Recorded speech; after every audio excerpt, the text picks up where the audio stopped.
Boa noite, meus irmãos. Que Jesus nos abençoe nessa noite.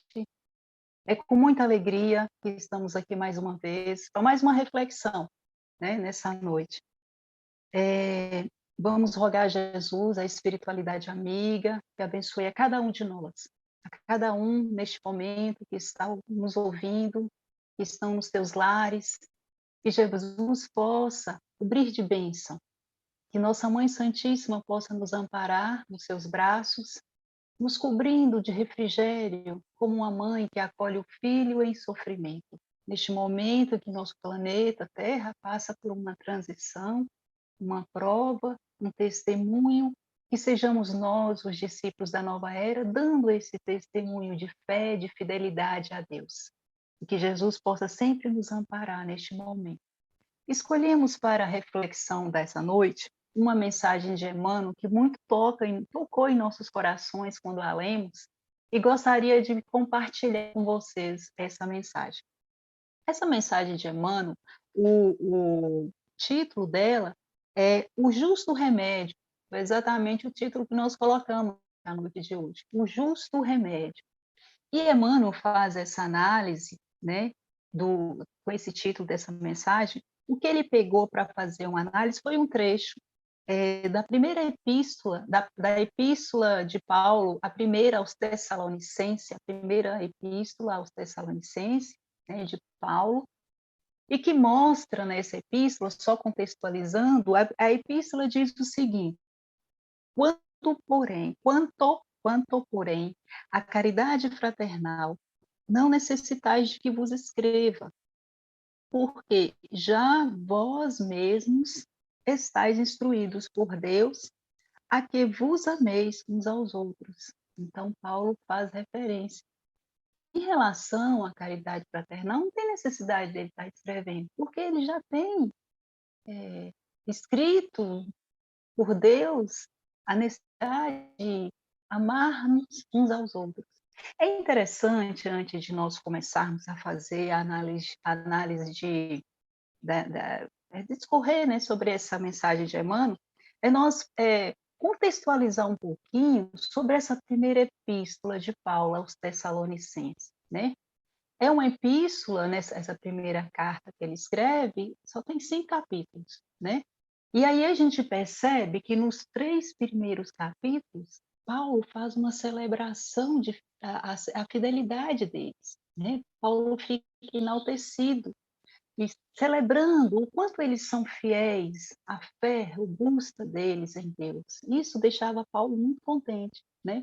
Do capítulo 4 ao capítulo 5, e esse trechinho que Emmanuel elenca para fazer a análise dele, está exatamente no capítulo 4, sendo o versículo 9, e no capítulo 4 ao capítulo 5, Paulo descreve que apesar dele estar celebrando a fidelidade deles, enaltecendo a fé, ele diz o seguinte: é um desafio manter essa fé.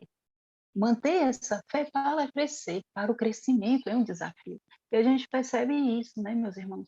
O quanto é desafiador o nosso crescimento diário. E o desafiador não está em lutar com o exterior. O desafiador está em lutar conosco mesmo, nas nossas rotinas diárias, no nosso sentir diário, nos nossos perceber diário.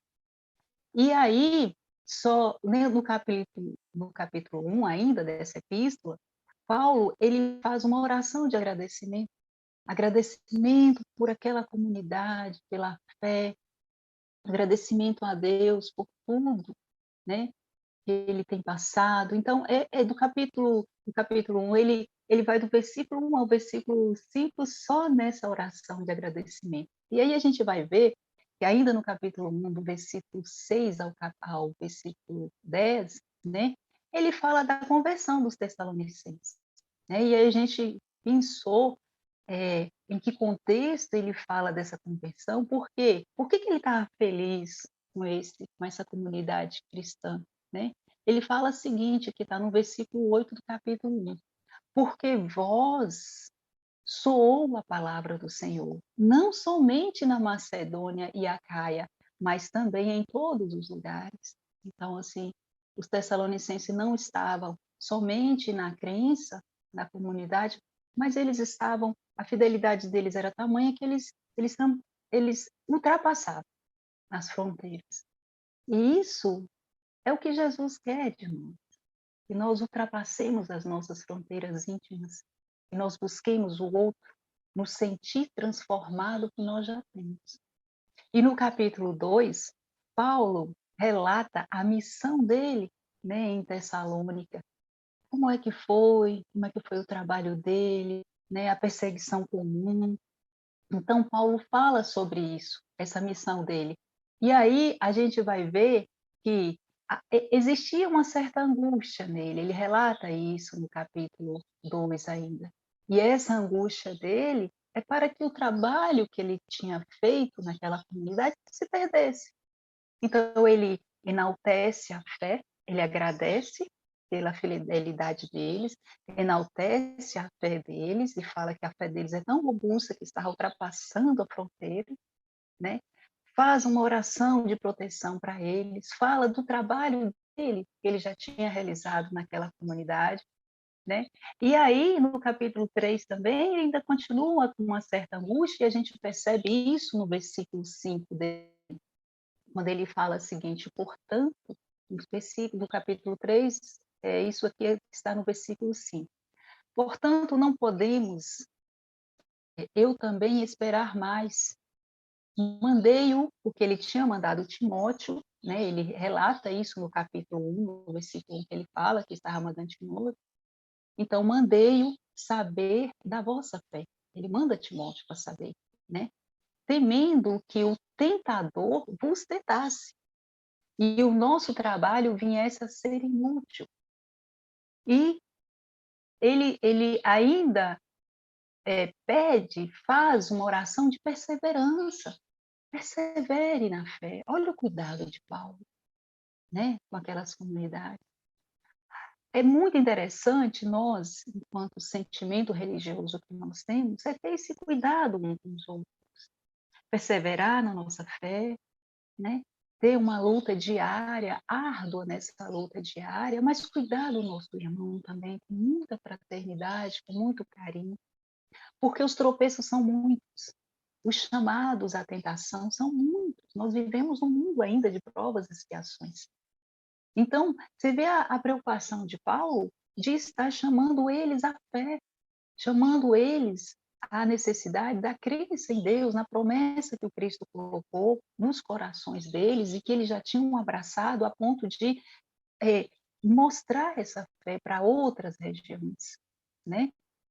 No capítulo 4 dessa carta, Paulo mostra a santidade e a pureza sexual, a necessidade de nós nos desenvolver essa sensibilidade em nossos corações e de nossos hábitos com os nossos parceiros sermos os mais santificados possíveis, os mais puros, os mais fiéis possíveis, né? E ele fala dessa importância.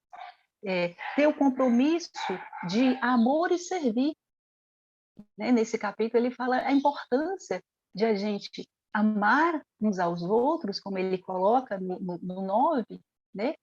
E servir, ajudar, estar comprometido com o outro, né?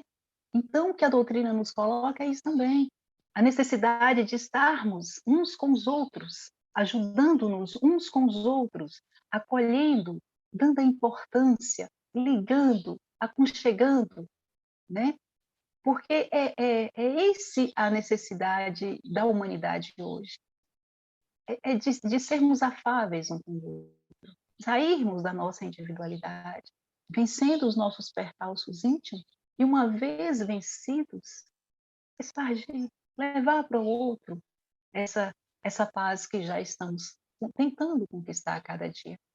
E aí ele ainda nesse capítulo 4, ele fala da esperança futura no retorno do Cristo. É interessante isso aí, porque o Cristo promete, né, esse retorno, e ele fala desse retorno do Cristo, né, às vezes de uma forma até bem materializada, porque as condições era aquela, retorno físico do Cristo, e a gente sabe que o retorno do Cristo é para o nosso coração, o reino de Deus, Jesus veio trazer para os nossos corações, né? E aí ele escreve nesse capítulo 9, aí chega no capítulo 4, e no versículo 9 ele nos coloca, né, em relação ao que nós vamos, que Emmanuel fez aqui a analogia dele, desse versículo. Então ele fala, quanto, né, no que se refere, porém, ao amor fraterno, não necessitais de que vos escreva, visto que vós mesmos estáis instruídos por Deus, que vos ameis uns aos outros. Então ele está chamando a atenção. Você já desenvolver a fé, você já confirmar essa fé, mantenha a fé no serviço, na amorosidade, na fraternidade de sentimentos, mantenha. Porque, meus irmãos, é interessante que nós tenhamos a coisa de que não é simplesmente crer, é confirmar esse crer todos os dias em nossos corações, todos os dias, todas as horas. E como é que a gente confirma o crer do coração?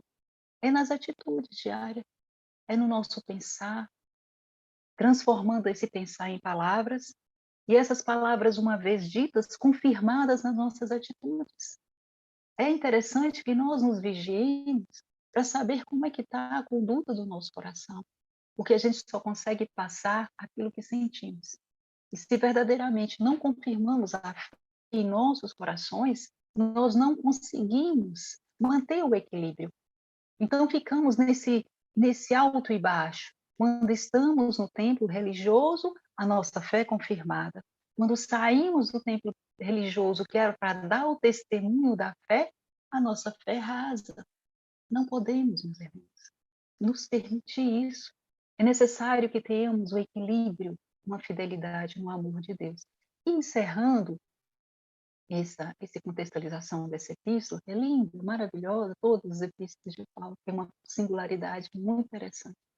Então, no capítulo 5, ele vai estar motivando a fidelidade, né? E ele termina esse capítulo com oração de esperança.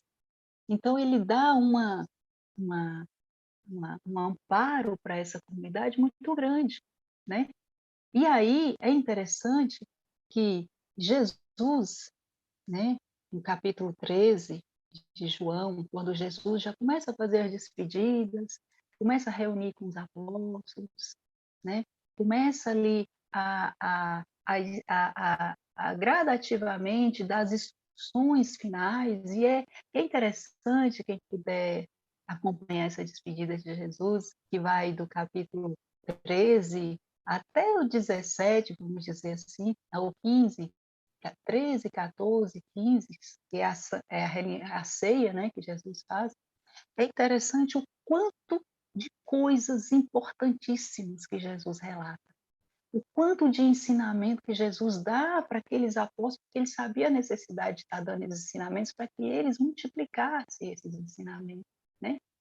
E neste momento, Jesus fala, né, que está no versículo 35, 34 e 35 desse capítulo 13, que Jesus fala, um novo mandamento vos dou, um novo mandamento vos dou. E ele fala, que ameis uns aos outros, assim como vos amei. Ameis uns aos outros, assim como vos amei. Que também vos ameis uns aos outros, né, como ele nos amou. Aí ele fala, no 35, e nisso, né, todos conhecerão que sois meus discípulos, se tiverdes amor uns aos outros. Então, é, nós só vamos confirmar, só teremos a fidelidade da crença que professamos hoje, se nós começarmos a ter atitudes assim como Jesus nos coloca, desenvolvendo o amor incondicional uns aos outros. É fácil? Não é fácil. Mas tudo, a gente tem que dar um primeiro passo, tem que começar. Assim como nós cuidamos da nossa vestimenta, da nossa aparência, da nossa alimentação, tomar água todo dia, assim como nós cuidamos da nossa saúde física, é imprescindível cuidar da saúde mental e espiritual, porque só a saúde física sem a saúde mental e espiritual não consegue se sustentar.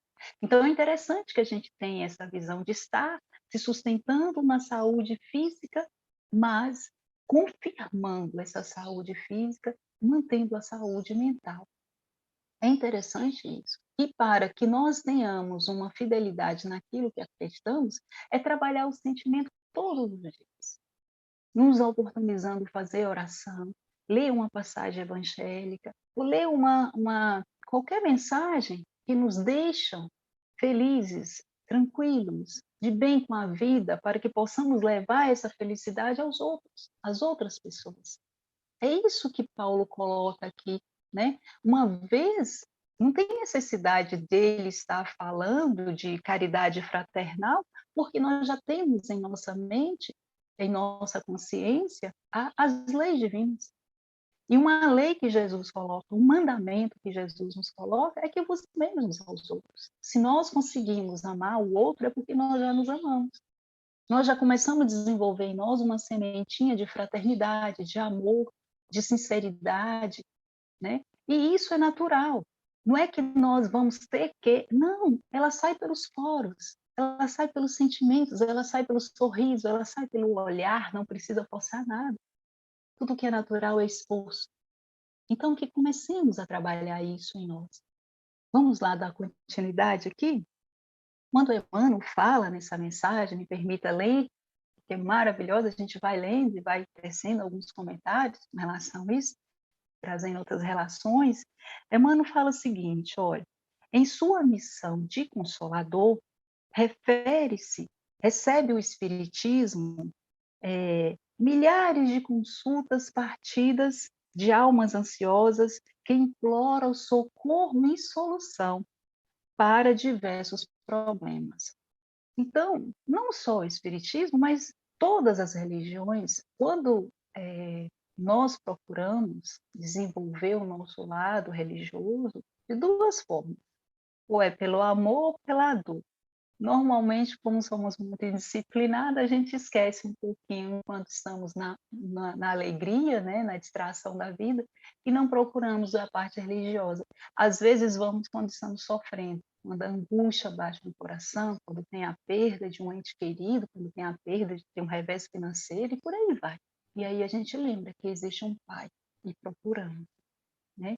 E aí, ao procurar um templo, nós queremos que esse templo, ao estarmos lá, que resolva todos os nossos problemas, né? Esquecendo-nos que as nossas relações com o mundo são chamadas relações. E relações, elas se dão quando tem mais de um outro.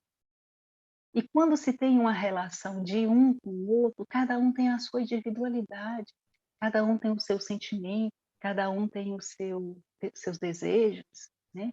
E cada um tem seus limites. E nós esquecemos que o outro tem as mesmas necessidades minhas de ser compreendido, de ter a tolerância, e exigimos que o outro tenha somente isso conosco, não queremos dar de nós para com os outros. Aí complica, porque criamos uma expectativa e por não ser respondido naquela expectativa que eu criei, que o outro não tem obrigação nenhuma de estar respondendo uma expectativa que é minha, eu sou e reclamo do outro. Então, o problema que já nos acompanha há milênios, né, que são considerados velhos enigmas da sociedade, são as relações humanas. Então, quando procuramos um templo religioso, um templo seja ele de que bandeira for, né, isso não importa, o que importa é você estar bem naquilo que você, no ambiente em que você está, né? A gente vai com o objetivo de solucionar, porque a gente está procurando ainda soluções exteriores dos nossos problemas. E esquecemos que todas as soluções dos nossos problemas só se encontram em um lugar, na nossa intimidade, no nosso interior. Então é necessário que entendamos que todos os problemas que temos, que estamos passando, né? Como no capítulo 5, né? Bem-aventurados aflitos, o Evangelho segundo o Espiritismo, no item 3 e 4, ele coloca: se eu estou passando por um problema e percebo que esse problema eu não ocasionei nessa vida, eu não tenho nada a ver, então certamente ele tem alguma referência com vidas anteriores, né? São as causas anteriores, as causas atuais e causas anteriores das aflições. Então é necessário que nós tenhamos muita tranquilidade ao entender isso na nossa vida e não nos vitimar, porque não temos vítima nesse planeta, né? E não nos desculpar e achar que somos o tempo todo, sempre nós estamos pagando por algo que alguém fez. Não, cada um só paga pelos seus erros. Ninguém paga pelo erro, né? Pelas as mazelas dos outros. Então, esses problemas que nos acompanham, né, há milênios, e que não nos paramos, que nós não paramos ainda para ver verdadeiramente a causa íntima desses problemas, eles se eternizam, né? Eles ficam milênios aí conosco, porque a partir do momento em que tomamos a resolução de resolver esses problemas, eles vão suavizando. Não os problemas, podem vir até problemas maiores, mas como eu já estou trabalhando a área, o departamento certinho, que é a minha intimidade, é o olhar diferenciado para aquele problema, reconhecendo que temos que transformar intimamente, aí o problema deixa de ser problema e passa a ser solução. Porque eu vou trabalhar, às vezes, aquilo está me afligindo porque está afetando muito o meu lado egoísta, o meu lado vaidoso, o meu lado de avarento. E aí, quando eu percebo isso, eu falo, não, eu tenho que trabalhar um pouquinho esse lado aí, eu não quero ele para mim, porque ele me atrapalha, ele me angustia muito. Aí é uma resolução. Aí eu estou começando a trabalhar a intimidade. E aí qualquer lugar do mundo vai ser ótimo para mim. Eu vou estar bem em qualquer situação, porque eu já estou trabalhando o templo, como Jesus falou para Hanan. É necessário, ele veio, né, para construir o reino de Deus no coração do homem. Está no livro A Boa Nova, no capítulo 3. Quem puder ver as primeiras preleções.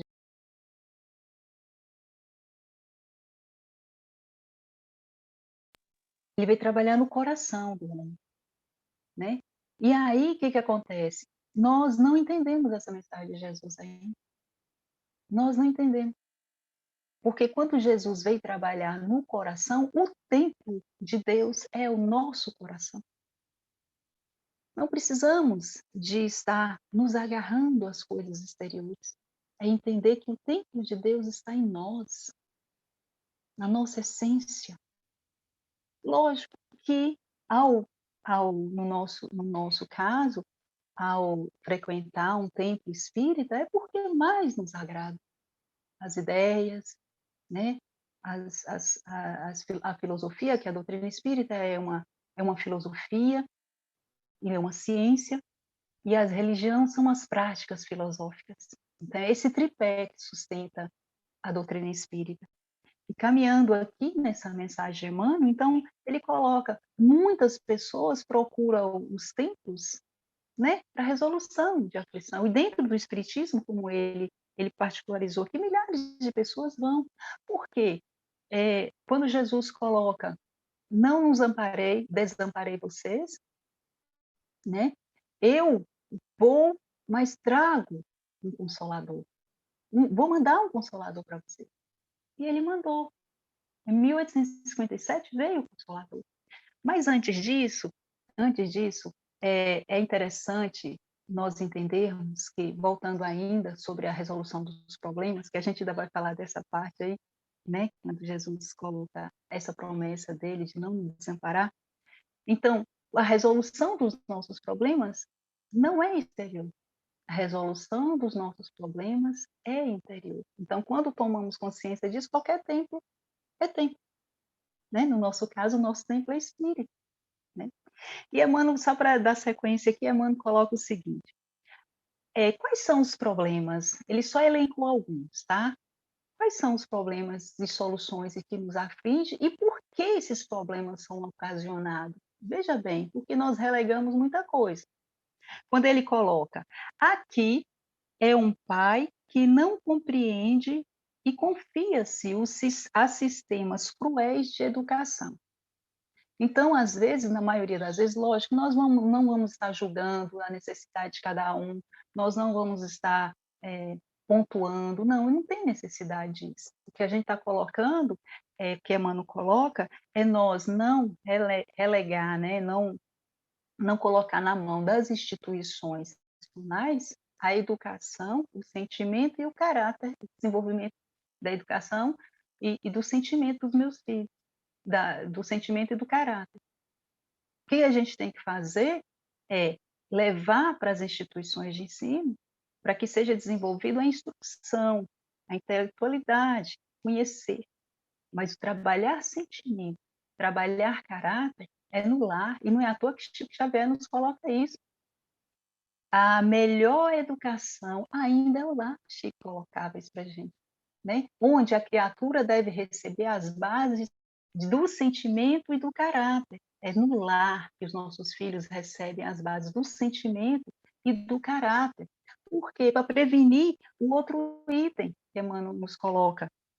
Ali é um filho rebelde, ingrato, que foge à beleza do entendimento. Então, se eu coloco a educação de sentimento e caráter do meu filho numa instituição de ensino, eu vou colher o quê? Filho amoroso, tranquilo, que vai me entender? Não. Na maioria das vezes, quando ele desperta para a realidade dele espiritual, pode despertar com muita rebeldia, porque ele não teve o amparo do lar, não teve o acolhimento do lar para amparar ele no desenvolvimento do sentimento e do caráter. Às vezes vai aos tempos por problemas com filhos, nós vamos. Mas a raiz do problema está onde? Né? Porque às vezes deixamos a educação de sentimento e caráter no filho para as instituições educacionais. É um problema? É. Então temos que estar atento a isso. O que nós temos que dar a esse ambiente, levar meu filho a esse ambiente para instruir, não para desenvolver sentimento e caráter e boas maneiras. Isso se desenvolve no lar, como diz Chico. E ele coloca assim, é uma reclamação, é uma causa de busca de solução de problema? É. Mas o problema está em quem? É na instituição que ele colocou? Não, o problema está no pai que relegou à instituição esse. Então a gente tem que estar muito atento. Aí ele coloca acolá, uma outra problemática, é um amigo fascinado pelas aparências do mundo e que abandona os compromissos com o ideal superior, né? Então, muitas vezes são pessoas que ficam nos chamando para as, como diz, as distrações do mundo, e aí a gente termina indo e não percebe o quanto que a gente está abandonando, às vezes, um ideal superior, alguma coisa que a gente poderia estar nos policiando. E para isso, eu gostaria de pedir a permissão de vocês para trazer uma mensagem do livro A Boa Nova, que é a mensagem do capítulo 6. Esse capítulo 6, eu não vou ler o capítulo todo, esse capítulo 6, o título dele é Fidelidade a Deus. Nós só vamos trazer um trechinho. Para quem não conhece esse livro A Boa Nova, é um livro muito interessante de Humberto de Campos, tá? Ele conta a intimidade de Jesus com os apóstolos, umas conversas, né, bem assim esclarecedoras, que nos ajuda muito a ler esse livro. Eu vou trazer só um diálogozinho pequeno de Tiago, né, dirigindo a Jesus, com relação a essa postura que nós temos, né, o convite dos amigos para, né, a sairmos como diz, as distrações, né, do mundo exterior. Não que não vamos, sim, vamos. Tudo é necessário para nós. A gente tem que ter equilíbrio na vida, em tudo. Tiago diz o seguinte: mestre, tem um amigo de coração que vos ouviu a palavra santificante e desejava seguir-vos. Porém, asseverou-me que o reino pregado pela bondade está cheio de numerosos obstáculos. Ele ouviu Jesus, achou linda a pregação de Jesus, mas aquela proposta de Jesus estava cheio de obstáculos, né? Acrescentando obstáculos, porque os maiores obstáculos que Jesus nos colocou foi a nossa transformação íntima. Esse é o obstáculo, que enquanto a gente não consegue transformar intimamente, a gente vai ter muitos obstáculos diante da vida. E Tiago coloca, acrescentando que Deus deve mostrar-se a nós outros somente na vitória e na aventura. Era a visão do amigo dele. Ah, Deus, esse amigo seu, que no caso era Jesus, tem uma fala muito bonita, mas o que ele propõe é muito difícil. Né? Ele poderia propor um Deus que nos coloca sempre vitórias e venturas. Aí Tiago vai e coloca, devo confessar que hesitei ante as observações do amigo. Ele ficou, é mesmo, né? Mas agora, esclarecido pelos vossos sentimentos, porque já tinha tido um diálogo anterior, né, pelos vossos ensinamentos, melhor vos compreendo e afirmo-vos que esquecerei que nunca esquecerei minha fidelidade ao rei. Então ele ficou balançado quando o amigo colocou as palavras dele é bonito, mas isso é difícil de fazer. Então, por que ele não traz um reino de vitória, né, de aventura, de venturas? Então, aí Tiago concordou, mas de repente ele voltou à realidade, reequilibrou. Mas não, o que o mestre coloca, realmente ele quer uma fidelidade dos nossos sentimentos. Aí Jesus viu o quanto que Tiago estava sendo simples, puro, doce, amigo naquela colocação. Né? Olha a resposta de Jesus para Tiago, que é o que a gente quis trazer. Jesus falou assim, Tiago, olha, nem todos podem compreender a verdade de uma só vez. Seu amigo, ele me ouviu, achou bonito, mas ele não compreendeu ainda a verdade ali que a gente está querendo colocar, né? Devemos considerar que o mundo está cheio de crentes que não entendem a proteção do céu, senão nos dias de qualidade e de triunfo. Ou não é? Quando a gente está nas nossas abastanças, nas nossas felicidades, Deus é maravilhoso. Quando a gente começa a ter dificuldade da vida, nossa, a gente começa a excomungar a Deus, né? Jesus coloca isso. Então, nós, porém, olha, chamando a atenção, nós, porém, que conhecemos a vontade suprema, temos que seguir o seguinte roteiro.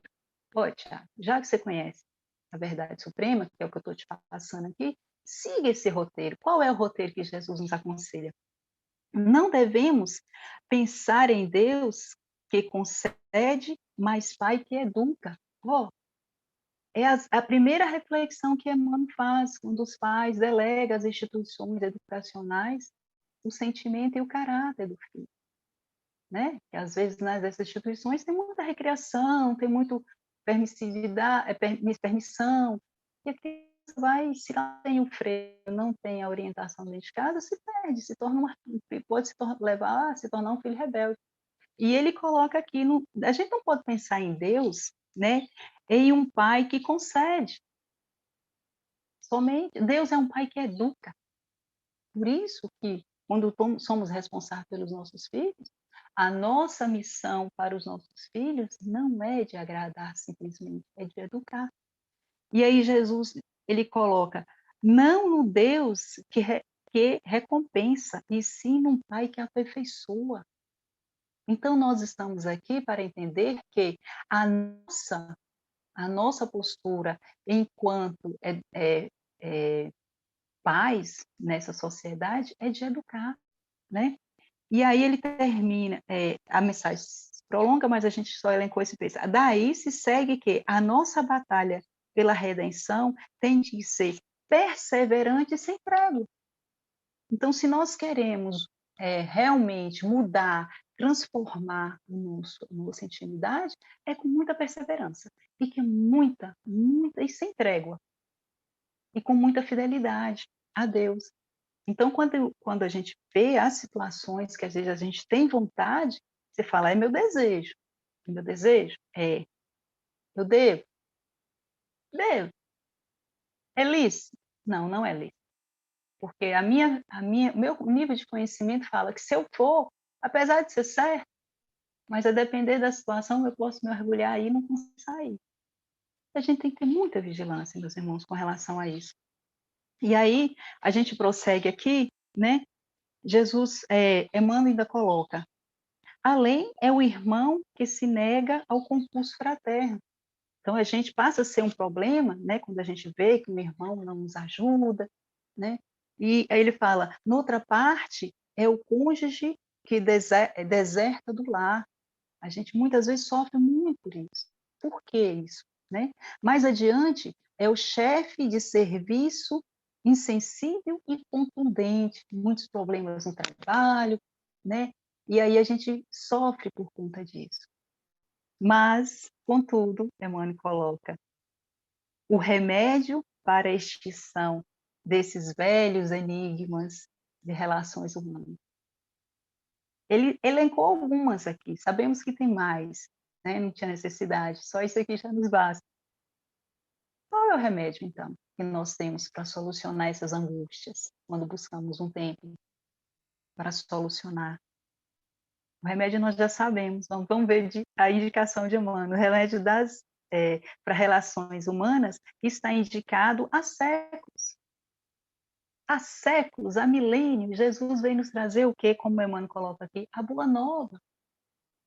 O remédio está nos ensinamentos, nos entendimentos, na nossa conduta diária, obedecendo às leis e colocando essas leis divinas em nossas vidas. Então, Emmanuel coloca, o remédio é a boa nova, né? É nós entendermos a nossa postura quanto cristãos, sendo fiéis aos ensinamentos de Jesus. E aí ele coloca, a caridade fraternal é a chave de todas as portas para a boa compreensão. Então, a partir do momento em que nós desenvolvemos essa caridade em nossos corações e somos fiéis, somos sinceros a essa caridade, nós estamos trabalhando a nossa intimidade. Então, o outro perceber essa caridade não precisa ser falada, ela vai já ser sentida pelo outro, né? E Emmanuel coloca, o discípulo do Evangelho é alguém que foi admitido à presença de Deus para servir.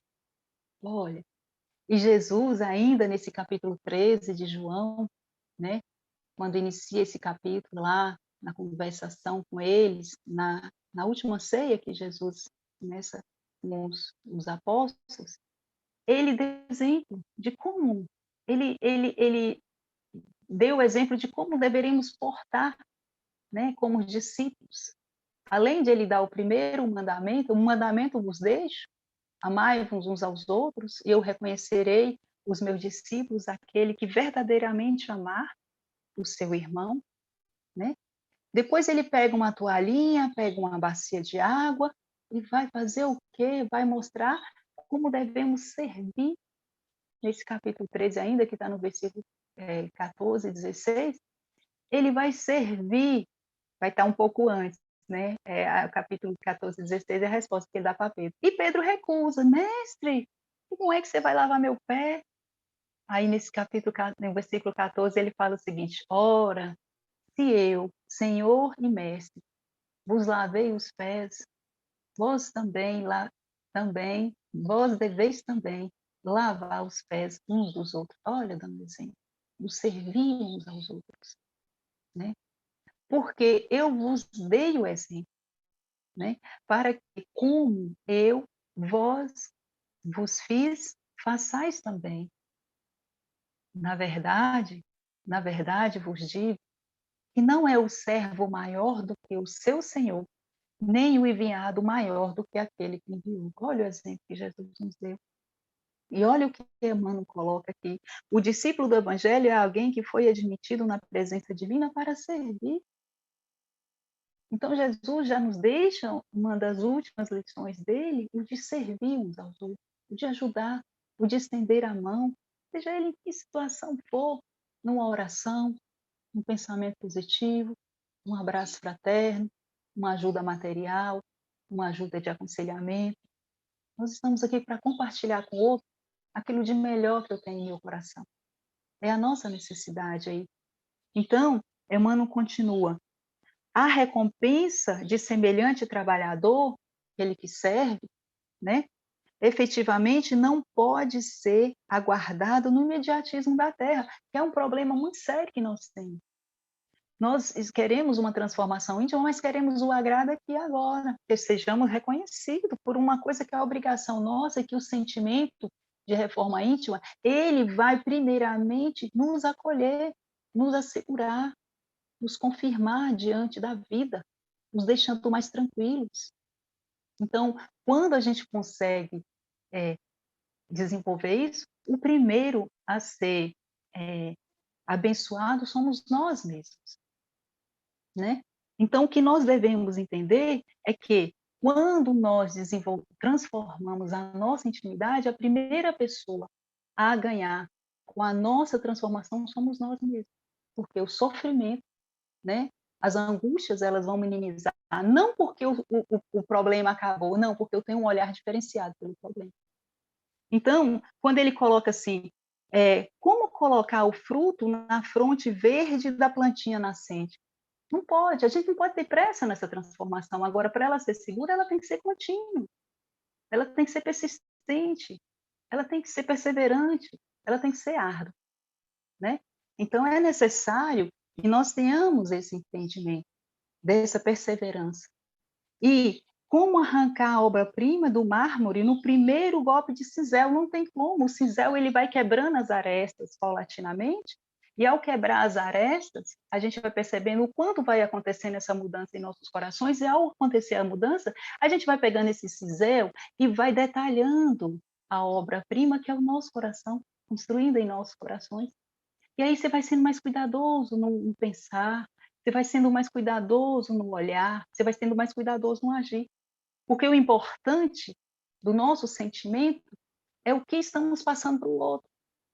E a gente só consegue passar para o outro aquilo que a gente já talhou com o cisel das angústias, das amarguras, do sofrimento na vida, no nosso coração. Então, o que Jesus vem trazer para nós é esse reino para ser plasmado em nossos corações. E Emmanuel continua aqui, dizendo o seguinte: quem realmente ama, em nome de Jesus, está semeando para a colheita da eternidade, não tenhamos dúvida. Nós estamos em uma encarnação que essa é a melhor encarnação que nós já tivemos. Então, por que não aproveitá-la para melhorar mais ainda? Para sair com um propósito melhor do que quando nós prometemos e quando entramos nela.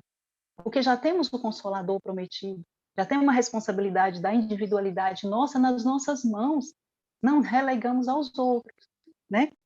E ele fala o seguinte: não procuremos orientação com os outros, né, para assuntos claramente solucionáveis em nossos esforços.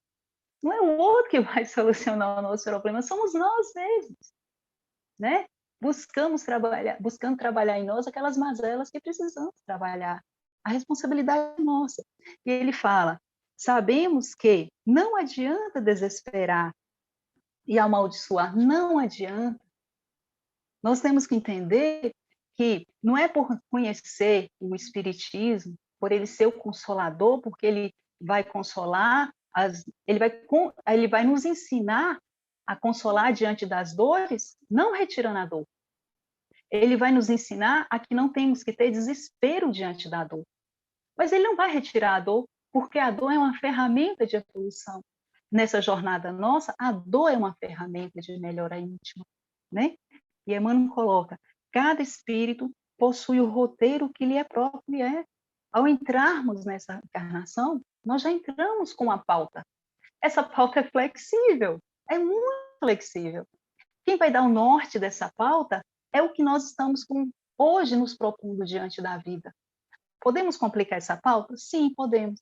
Podemos melhorar essa pauta? Sim, podemos. Podemos suavizar a pauta? Sim. O personagem da vida hoje, nessa encarnação, é cada um de nós. E cada um de nós pautamos a nossa vida de acordo com o que queremos. Só depende de nós, né? Então, o que nos quais são os nossos desejos, os nossos anseios hoje? E aí Emmanuel coloca o seguinte: saibamos caminhar, né? Portanto, saibamos caminhar, portanto, na senda da vida, na senda que a vida nos oferece. Saibamos, portanto, caminhar na senda da vida que nos oferece, sobre a luz da caridade fraternal, hoje e sempre. Então, meus irmãos, essa, esse é o objetivo nosso. Só queria deixar uma última reflexão que Jesus nos coloca no capítulo 3 da Boa Nova, que ele fala: nenhum mármore existe mais puro do que o do sentimento. Nenhum cinzel é superior ao da boa vontade sincera. Que tenhamos esse mármore do sentimento sendo talhada pela vontade sincera de querer melhorar.